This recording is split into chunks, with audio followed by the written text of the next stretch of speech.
Здравствуйте, друзья! Сегодня этот наш эпизод будет интересен главной любителям игры Deus Ex, части Mankind Divided, которая происходит в Праге.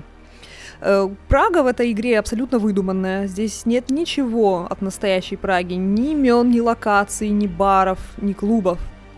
Это вот такой выдуманный город, основанный на реальности. И поэтому я, как местный знаток, хочу немного рассказать о локациях, с которых исписана наша игровая Прага. И начинаю я с поездов, точно так же, как и Дженсен.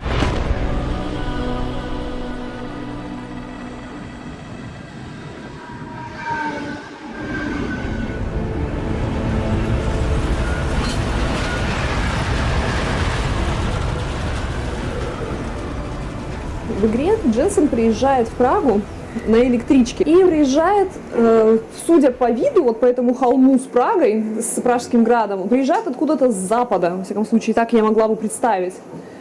Хотя я не могу вспомнить путей, на которых вот Пражский град был бы виден вот в таком вот виде. Это вид на Пражский град с Карлова моста, с пятачка, я потом чуть попозже покажу.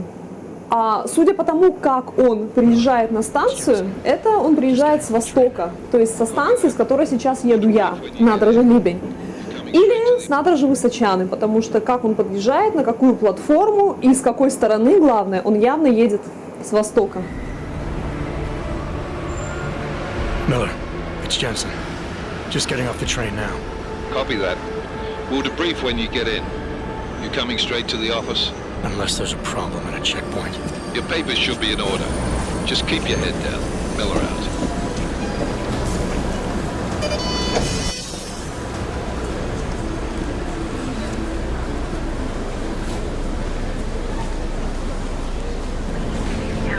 Hot off.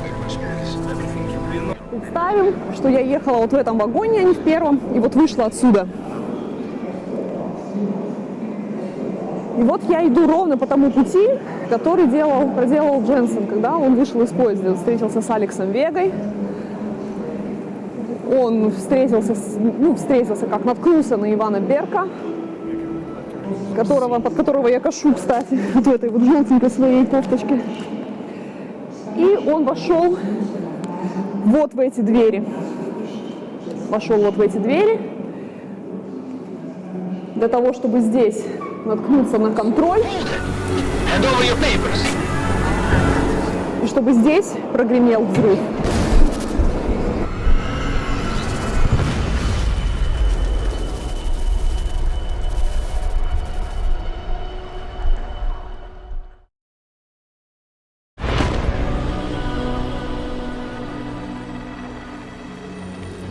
Just watch yourself, Clank.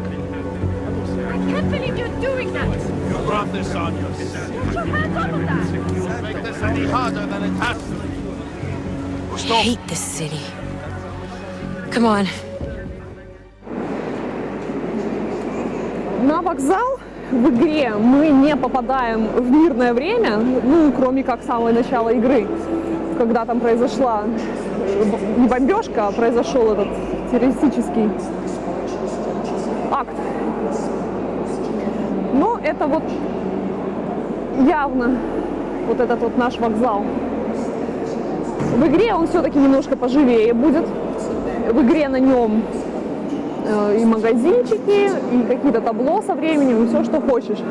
А в нашей реальности, параллельной реальности Deus Ex, это просто старое здание вокзала, старый вестибюль, который сейчас служит как такой транзит между поездами и междугородними автобусами. Так, что-то все идут в дверь, а мы попробуем, закрыто. Я отсюда сама никуда не ездила, я сюда только приезжала из Нюрнберга на автобусе Deutsche Bahn. Вон там тоже народ стоит в Германию. И в аэропорт отсюда ездят автобусы. Все, праздники кончаются, пора работать, начинать, все разъезжаются.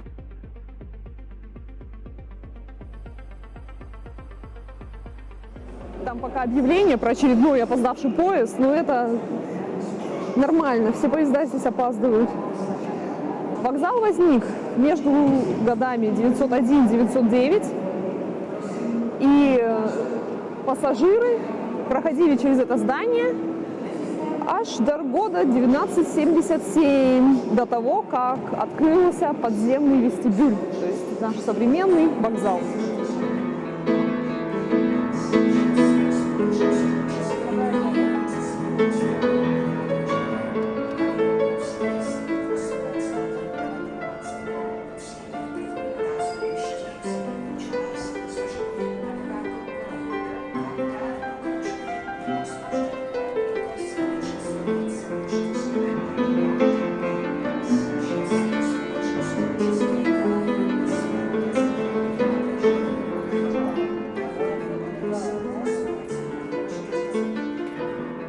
Здесь у нас проходит реконструкция для того, чтобы снова здесь были и кофе, и магазины, и вообще, чтобы народ здесь ходил. Там вот, где вот кофейня, вон там видно кофейня, там вот когда-то были билетные кассы, например. Да. Здесь на вокзале торгуют аппликаторами. Вот у нас подложка. Аппликаторами Кузнецова, которые называют модными словами. Пока я иду к своей следующей локации, я бы хотела сделать такое лирическое отступление. В игре, когда персонажи чехи говорят на английском языке, они говорят с сильным русским акцентом. This area is restricted to civilians. Я не знаю, с чем это связано. Связано ли это просто со случайностью, или связано ли это с тем, что разработчики решили, что чешский акцент будет неузнаваемым для английского пользователя, там, для западного игрока. И поэтому для создания атмосферы такой центральной Европы лучше использовать сильно русский акцент. You thought wrong. Вот что из этого правда, для меня является тайной. Done. Bye.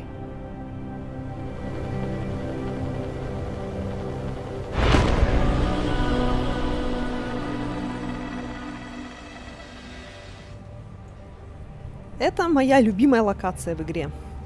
Она была передана очень точно. Может быть, в игре она чуть-чуть повыше и поуже, но вообще очень узнаваема. В игре башня служит воротами в квартал красных фонарей, он назван, не знаю, назовем его квартал увеселений. Веселый квартал. Она закрыта днем и открыта ночью. В реальной жизни же в нашей, в прошлом, эта башня была городскими воротами, улица к ней ведущая так и называется, таможенная, и никакой концентрации красных фонарей там нет. Однако подобный квартал находится недалеко, буквально вот рукой подать. Вот, ребята, это район, который максимально ночью похож на то, что сделано в игре. Здесь очень много туристов, здесь вечно какой-то клаббинг, здесь такие заведения там с неоном, с коктейлями. Бритиши всякие, немцы съезжаются, вот это вот дешевое пиво, бабы, вот этот вот весь трэш. Смотрите, здесь написано Steampunk. Deus Ex здесь очень угадывается. Мне кажется, я, когда вот хожу по этим улицам, я понимаю, вот, где конкретно были создатели, когда они искали материал, на который можно опираться. Deus Ex-овщина. Домишечки, мансардочки, крыши черепичные. Вот еще одно место, где я чувствую себя вот как в игре, прямо как в игре. Особенно хорошо это чувствовалось осенью. Весь свой основной видеоматериал я старалась отснять осенью для сохранения атмосферы. То есть это таких 16-17 градусов приятных. Народ без шапок, но в курточках, солнышко светит. В игре они, кстати, очень щедро развешивали провода по крышам. Там все, если посмотреть наверх, то там все в проводах, в паутине. В реальности этого нету. Тут у нас полный порядок. Все провода спрятаны, куда им надо спрятаны. Это все-таки место для туристов больше. Я сознательно не упоминаю, например, Жишков или Вршовица, где там улица Крымская. потому что это места не клабинг, не для туристов особенно. Туда ходят местные. И там просто кабаки, просто с пивом, просто с какими-то закусками, развлечениями. Народ там сидит на попе ровно и общается. Этого места в игре нет, но поскольку оно находится близко к нашему веселому кварталу, я решила заскочить и показать. Это монастырь Анишки. Здесь вход бесплатный. В платные только какие-то определенные выставки. И вообще красота. Еще здесь есть всякие занятные штуки. Например, письмо гусиными перьями. Или вот печати для декорации работы. Сейчас я тут надекорирую буквицы.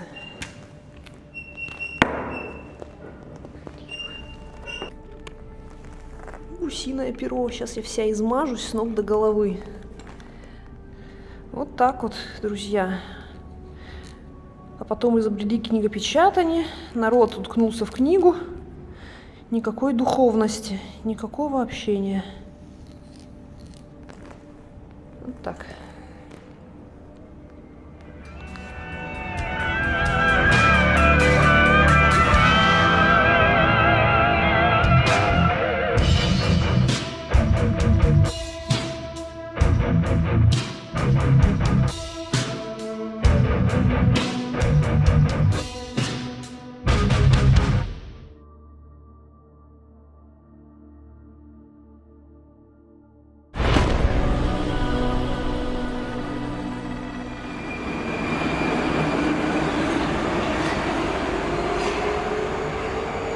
Мне очень нравится, когда у Секси сделан переход между локациями, где Дженсен садится в метро, там долго едет, на него вот так вот все косятся, там, если он едет не в своем вагоне. Поэтому в свой сегодняшний маршрут прогулки я решила включить поездку на метро и обязательно на зеленой ветке. Сейчас я покажу почему.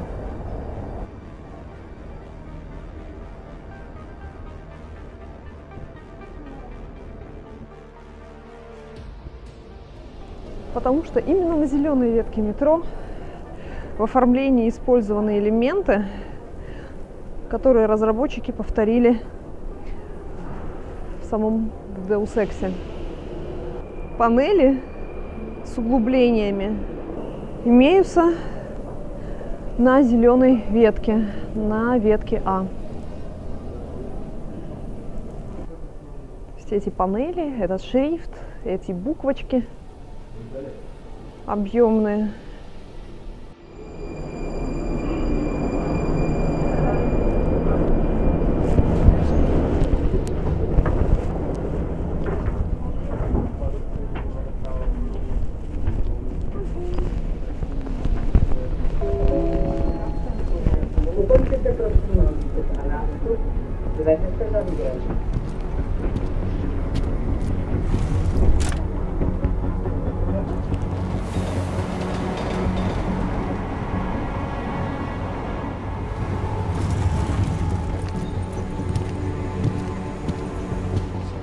Это все тоже зеленая ветка. Вот смотрите, как здесь похоже. Вот, панели такие желтые с золотым. Пора на выход. В ту сторону.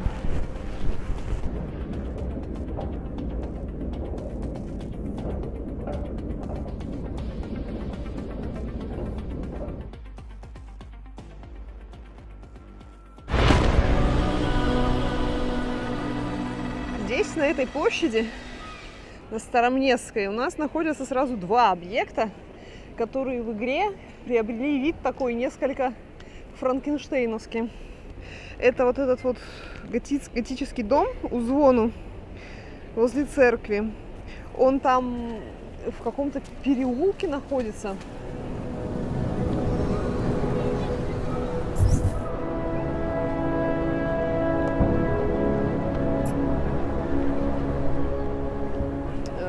Возле какой-то лестницы, и на него почему-то нахлобучена крыша от ратуши.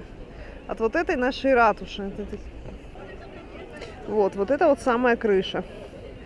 Ратуша тоже находится там же, но она при этом торчит из какой-то футуристической базы, из футуристического основания.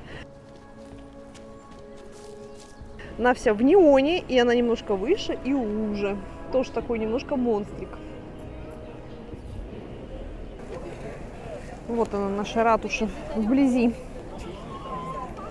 Там кресты на земле под ней в честь 27 панов, участвовавших в восстании против династии Габсбургов. Здесь их казнили. Там у нас вот был сожжен Душка Ян Гус.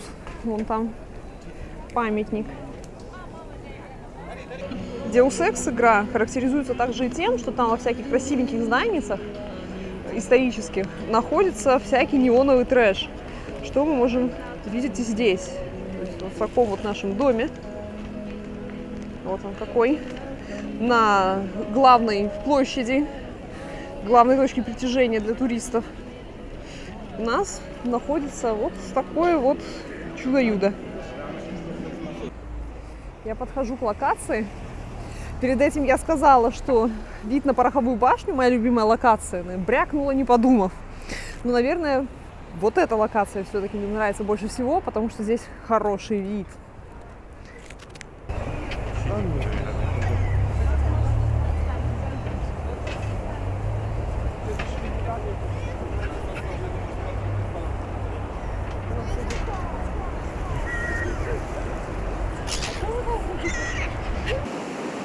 Друзья, вот он, этот совершенно замечательный вид.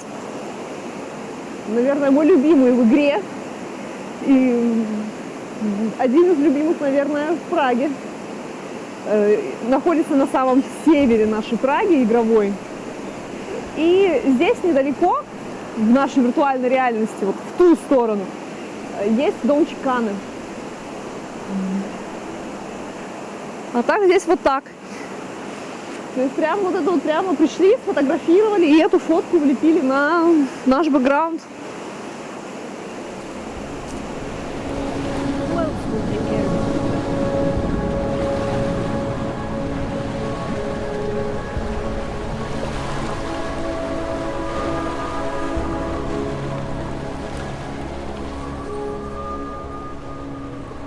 Вон этот пятак, он находится прямо возле Карлова моста.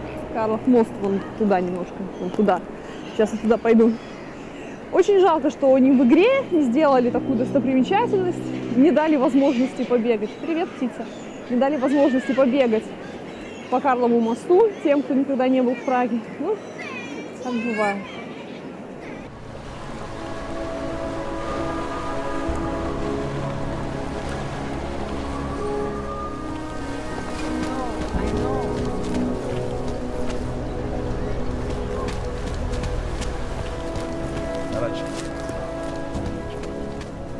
Вот снова начинается красота.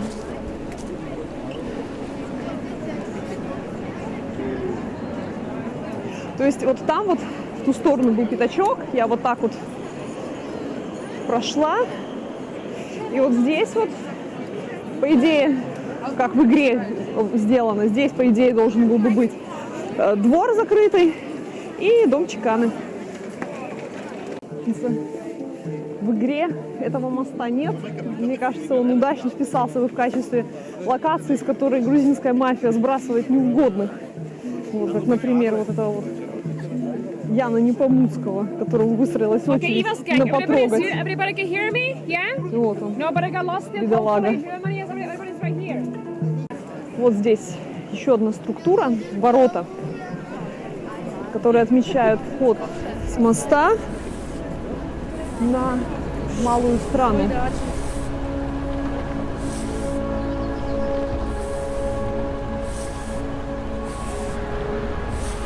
Малостранская мастецковечь. Малостранская мостовая башня. Она.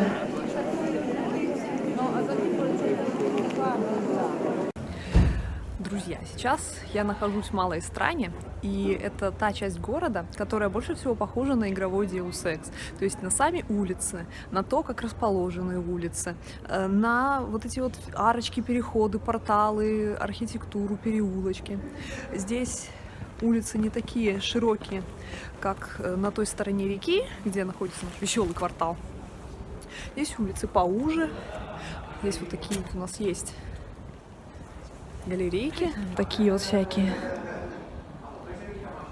Домишечки стоят теснее. Много порталов вот такой вот красоты. С резными дверями, со всякими балками, с домовыми знаками. Смотрите, какая галерея. Как там приятно ходить в этой галерее. Там мужики сейчас ругаются. Приятно в этих галереях ходить, когда на улице дождь.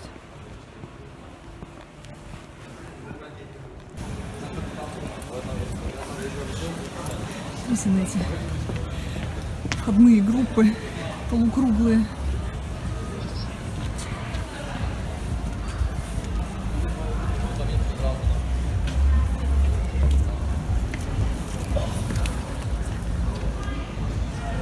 Сейчас народу немного. Вон, улица почти пустая. А неделю назад, когда я снимала основной материал, здесь происходили празднества. Был поход 3 королей. По-русски 3 волхвов. Поклонение волхвов.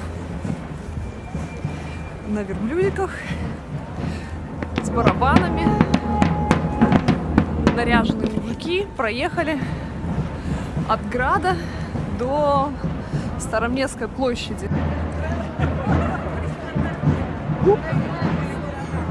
Я чуть не задавил.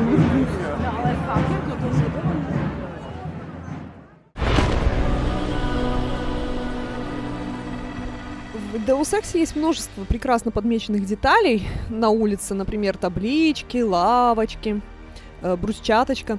Но самая моя любимая деталь — это попрошайки. Этих попрошаек можно часто увидеть в старом городе и на Карловом мосту, возле там церквей, которые вот именно вот лежат вот так, задрав жопу в зенит и держа в руках кепку или стаканчик. Это очень часто не какие-то старые люди, это не неопрятные люди, это очень часто молодые люди, которые выглядят как какие-то панки. И очень часто у них с собой животные, то есть довольно крупные какие-то собаки, которые рядом лежат на подстилке. Вот он, понимаете ли, такой красавец.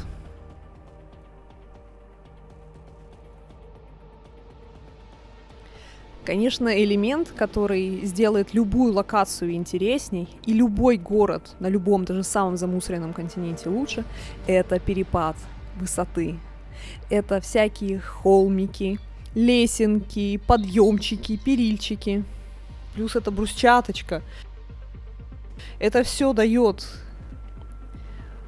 такое количество деталей, которое хочется разглядывать, не останавливаясь ни на секунду. Не знаю, насколько это корректно, но я просто не могу молчать. Одна из других деталей — это полицейский, который при проверке документов на улице говорит: «В Чехии говорите по-чешски». Засраná angličtina. Měl by ses naučit česky, Augu. Máš kliku, že jsou platné. Это настолько аутентично, что мне даже монитор захотелось разбить.